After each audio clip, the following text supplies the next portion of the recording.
I recently picked up the game Witchfire, as I thought it looked interesting enough to kill a few hours. And turns out I was right, and not just right, I was impressed and surprised at how much I liked this game.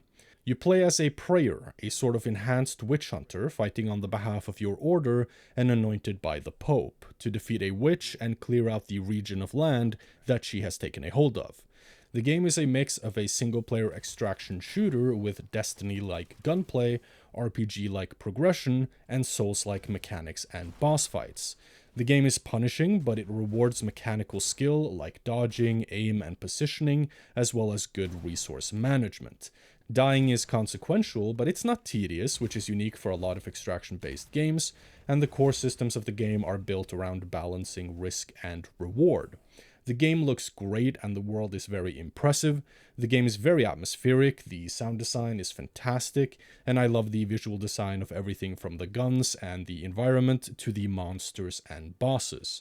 Witchfire is basically an extraction shooter in its gameplay loop, so you set out on expeditions, as they are called, and your goal for these expeditions are to explore the map and its objectives, kill bosses, gather Witchfire, which is the game's main resource, and then make it out alive. If you die, you lose all the Witchfire you gathered, as well as any items collected along the way, and you'll have to start the expedition all over again. There is also the goal of unlocking new maps, which requires that you find map charters, and this will take some exploration and searching. And you set out on these expeditions from your base, which is unlocked after a short and very good intro called the Herbivorium.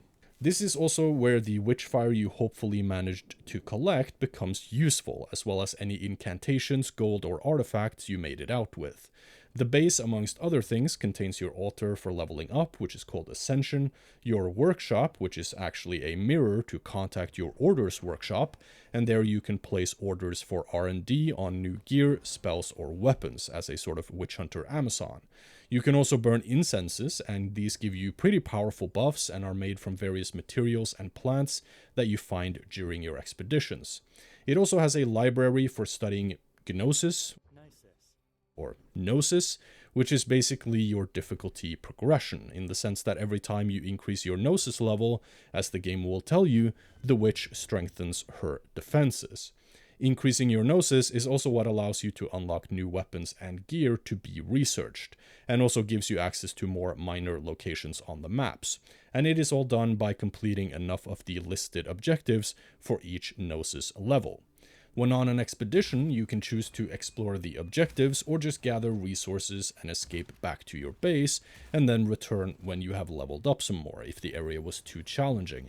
And this can be the case because combat is high damage, quick, and intense. Monsters deal a lot of damage, but so do you, at least if you fight at close range. Because range is a significant damage loss. You do not need to be very far away before doing as little as 1 damage per bullet, and you could just as well pick up rocks. So you are incentivized to fight enemies up close, as you'll do less damage the further away you are. You can also spec into one of the main stats, which is called Arsenal, to increase your damage at range so you don't suffer quite the same damage loss. But fighting up close will be more dangerous, as you are more exposed to the abilities of your enemies. The main way to deal with these monster abilities is the dodge button, which of course uses stamina. Now it costs quite a lot of stamina, again playing into the need to balance your resources. Because if you get caught out without stamina, you'll be in a lot of trouble. You can also directly counter enemies in combat, so you can shoot someone throwing a frost nade, for example, causing them to freeze themselves. The gunplay feels great, it's very smooth, simple, and uncomplicated. Now that does not mean that complicated gunplay is bad, as some games, like other shooters, are made great by in part their complex gunplay. But instead of feeling mechanically complex, like in terms of recoil and requiring extensive control to master, this game feels much more alike Destiny, where the gunplay is fairly simple, but the skill ceiling and depth instead comes from being able to consistently hit what you want. In this case, as in most, that would be headshots or other high damage areas. And unlike Destiny, you are going to need more than 1 or 2 bullets to kill an enemy. The game offers all the classics like revolvers, shotguns, rifles, and sniper rifles, and some more demonic options. They all feel very well balanced and fun for the most part. The game also has spells, a heavy spell and a light spell, which each have a cooldown. These are generally very powerful, but unless you specialize your character for them, the cooldown can be quite long, and it makes them almost feel like a sort of once per expedition trick. Because of you dealing so much more damage up close, aggression and speed is really powerful.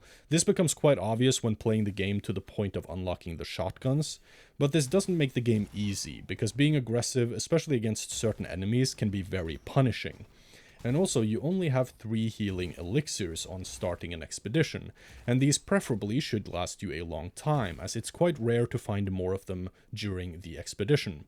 So the game is very well thought out and balanced in an overall sense. I haven't yet found a playstyle that is overpowered or just cheesing. The closest I have found to cheesing the game is using rooftops or elevation and terrain in general. The game has some invisible walls, but for the most part, the game lets you go there if you can get there. But the game is kind of resilient to being cheesed this way as well, as a lot of enemies have abilities that allow them to damage you even when you're on a roof, either by them throwing something at you, them doing a jumping attack to your position, or them just being ranged with a gun or a bow themselves. But the main thing counteracting any cheese this way is the damage drop-off at range, because obviously being on a roof or high terrain is going to take you further away from the enemies, making you deal less damage, to the point where you are going to use up all your ammo without really getting to do much to the enemies. The only exception here is the sniper rifles, which do maintain a lot of damage at range, but they generally have very low ammo counts, so you're going to use up your ammo very quickly. You start initially clearing the first map in 1, maybe 2 runs, but then later on you need to actually start taking multiple passes on each map, as there are multiple bosses to kill, many artifacts to be found, and multiple objectives to complete. And you are simply not going to have the ammo nor the health elixirs to make all of that happen in one run. When you've cleared all the enemies in a section of the map, it will coalesce the wildfire in that area into a crystal which you can absorb. And this will allow you to acquire perks called Arcana. Now these perks will give you, for example, 10% more non-critical damage or 1 extra elixir slot. Now these perks are random and you get 3 to choose from each tier. These perks are also just available inside an expedition, so every time you leave and start a new expedition or die and start a new expedition, these perks reset, even if you go to the same map you just left or died on. You unlock a new perk every time you clear an area or section of the map, and this allows you to gather quite a few of these in-expedition perks per expedition. You can also collect feathers from chests around the maps to unlock and reveal more of these perks. It's a very cool idea in my opinion. It's very fun for replayability and having to adapt, even though they could have been made even more impactful in my opinion, and maybe been so powerful that they would change up how you play in a given expedition based on what Arcana perks you get access to. By the time you have cleared the entire map, you likely have a full perk tree unlocked and have become quite a bit more powerful. So it's advantageous to stay in the expedition and do as much as you can before going back to base, as gaining power also makes it easier to take on the more dangerous areas of the maps, or bosses, which are marked based on their danger. This is also important because you gain more Witchfire for each additional area of the map you clear in a single run. Sustaining yourself with ammo during these long expeditions is also really important to consider, as ammo is really important and fairly scarce. So these perks are great as they help you maintain your ammo or healing elixirs, by for example giving you the option of taking an Arcana that gives you a chance to return missed bullets, or that increases the drop chance for elixirs, etc. For ammo, you are also dependent on doing certain things around the map. You can either go kill certain minions that have been spawned from portals on the map, which have a yellow circle over their head as they have a higher chance to drop ammo on death, and you can also go find ammo chests, which will be marked on your map. And you are basically reliant on doing this in order to maintain ammo throughout the expedition, as there isn't really any other way to deal with enemies, as the melee is fairly strong, but it falls short when dealing with multiple enemies. Depending on the map, you can encounter specific events, and you'll also have some additional goals to achieve on a map besides just finding the map charters. finding upgrade incantations for weapons and gear or incense recipes by killing bosses or finding hidden areas, or more overarching progression-based goals like trying to find artifacts to earn gold for research on gear and weapons, or to find rosary beads to increase your power. You also have mini-bosses to encounter around the maps, and you will at some point also encounter the Witch's Familiars, which only get summoned to the map when you kill enough of the Witch's minions. These familiars are the game's biggest bosses, and the bosses in this game have some great unique designs, at least what I've seen so far. They're very Dark Souls, although maybe not quite as deep and fleshed out, but they each have mechanics which are telegraphed by sound and animation, but no obvious red flash or anything like that. Enemies in general, but especially bosses, do a lot of damage, which makes it really impactful and rewarding to master boss mechanics. But on the flip side of that, while the mini-bosses really hurt, the familiars are basically just one-shot mechanics galore. I was level 21 the first time I encountered one, and it one-shot me once, and almost one-shot me a couple of other times. And when you have to clear the entire map in order to just summon the familiar, it adds quite a bit of tension to the boss fight, because by the time you get to the boss fight, you will have quite a lot of Witchfire, as well as maybe some artifacts or incantations on you, and you can't go back to base and drop those off before taking the boss fight. So you have to go into the fight with whatever you have on your character at the time. Now, should you die to a boss or otherwise, which can easily happen, as like I said, damage is punishing, you respawn back at your base and lose everything you acquired in true extraction shooter fashion. But your remains will be available where you died if you go back to the same map after dying. And retrieving your remains will allow you to get your stuff back. Should you, however, die again before you can retrieve your remains, they will be lost forever. Now, when you finish the objective for an expedition, which could be to kill the familiar, or you have so much stuff that you just want to go back to your base with loot and Witchfire, which is going to happen, you are not going to clear a map in one run, you can open portals around the map to get back to the Herborarium. These portals come in two different forms, where the itinerant portals can take 20 plus seconds to open, and these portals also spawn enemies at intervals. There is also a second type of portal, which can open in just a matter of seconds, and usually doesn't have enemies guarding it. But these can only be used once, so you want to be careful about when to use them. Only when you find something really worthwhile to escape with, for example. These one-use portals can also become potential starting points for your next expeditions to the same map, and these can often be in a more ideal starting position compared to the standard starting point, so it might be worth taking them to unlock better starting points at the cost of losing a quick extract.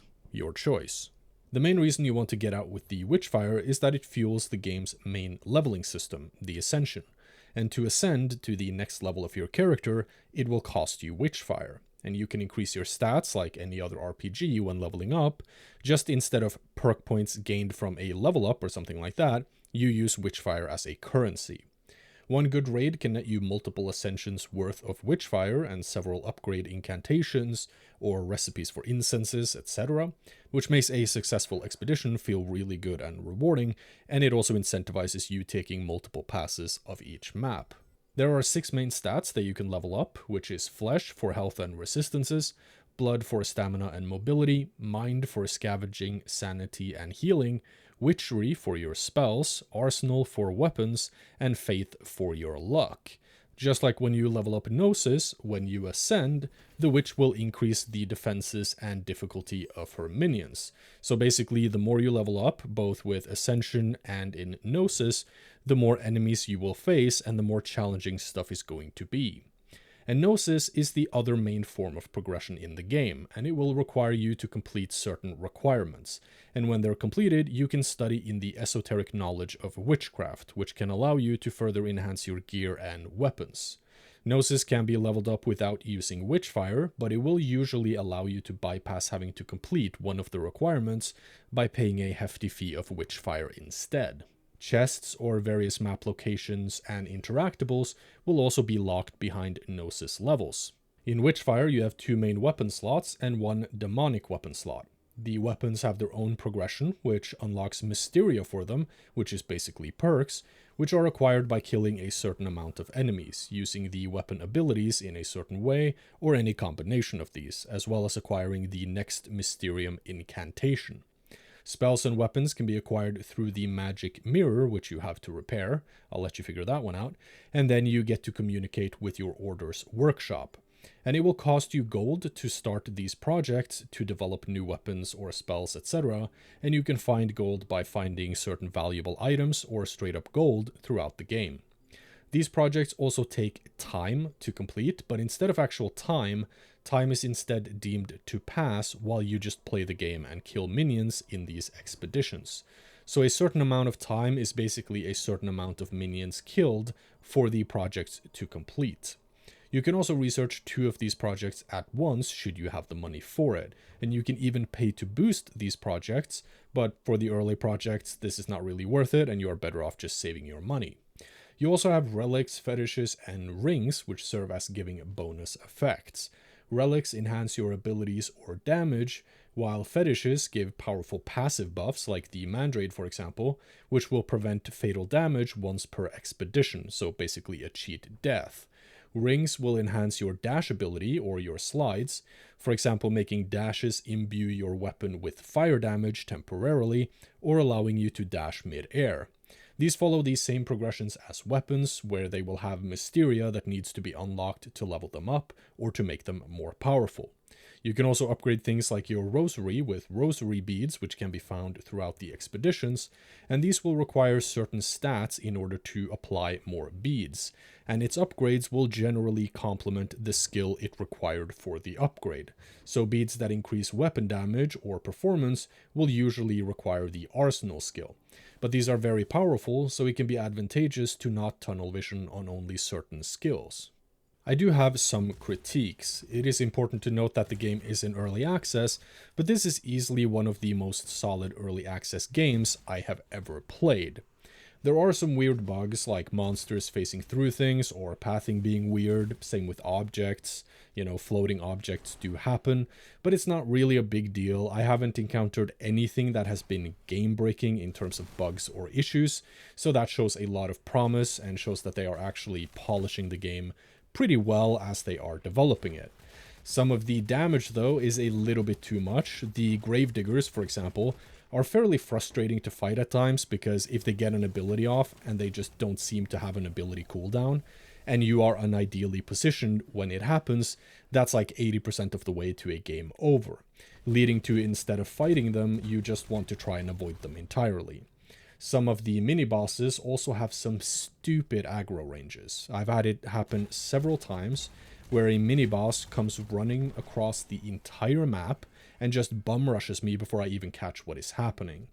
Overall, it's a very fun little game though, some just good shooter fun, with enough tension for it not to be brain-dead fun, very well balanced and very well thought out systems. The devs really deserve some credit here because they've been really smart with how they have tuned the game's systems.